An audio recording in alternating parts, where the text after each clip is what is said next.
गुरु नानक देव जी की रचना सिद्ध गोष्ठ में पहला सवाल चरपट योगी गुरु नानक देव जी से पूछते हैं कि इस दुनिया से, इस माया से निकलना बहुत ही मुश्किल मालूम पड़ता है, तो ऐसा कोई रास्ता बताइए जिससे इस माया से पार उतरा जा सके। अब क्योंकि वो सिद्ध थे, हजार वर्ष उनकी आयु थी, तो गुरु नानक देव जी भी उन्हें सम्मान देते हुए पहले तो कहते हैं कि आप तो पारगामी हो, यानी कि बहुत ज्ञानी सिद्ध हो, आपको मैं कोई ज्ञान कैसे दे सकता हूँ। अब एक तरफ तो गुरु नानक देव जी उन सिद्धों का सम्मान कर रहे हैं, लेकिन दूसरी तरफ वो ये भी देखना चाहते हैं कि कहीं ये सिद्ध अपने अहंकार से तो प्रश्न नहीं कर रहे, क्योंकि ज्ञान भी उसे ही दिया जा सकता है जो वाकई में ज्ञान खोज रहा हो, ना कि सामने वाले को गलत साबित करने के लिए या खुद को बड़ा बताने के लिए सवाल कर रहा हो। और फिर गुरुजी जवाब देते हैं दो एग्जाम्पल के साथ। जैसे कमल पानी में रहकर भी पानी के बढ़ने पर या घटने पर उसमें भीगता नहीं है, कीचड़ में उगने के बावजूद वो उसमें गंदा नहीं होता है। ठीक उसी तरह से अगर हम भी अपने अच्छे वक्त में या बुरे वक्त में अपना होश ना खो दे और उन सुखों को या दुखों को भोगते हुए भी उनसे डिटैच रह सके, यानी कि उनको अपना हिस्सा ना मान ले और एक तरीके से उसके कमांडर, उसके कंट्रोलर बन जाए, तो इस माया से उभरा जा सकता है।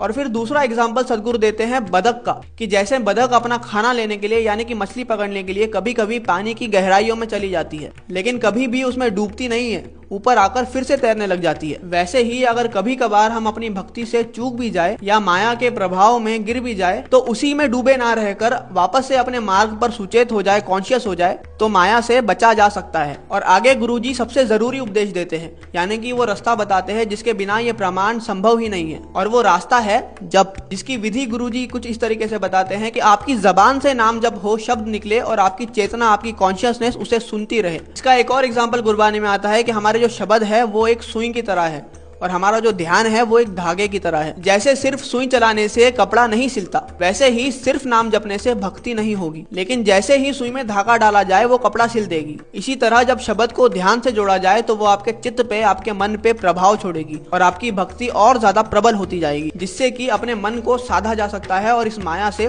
पार उतरा जा सकता है।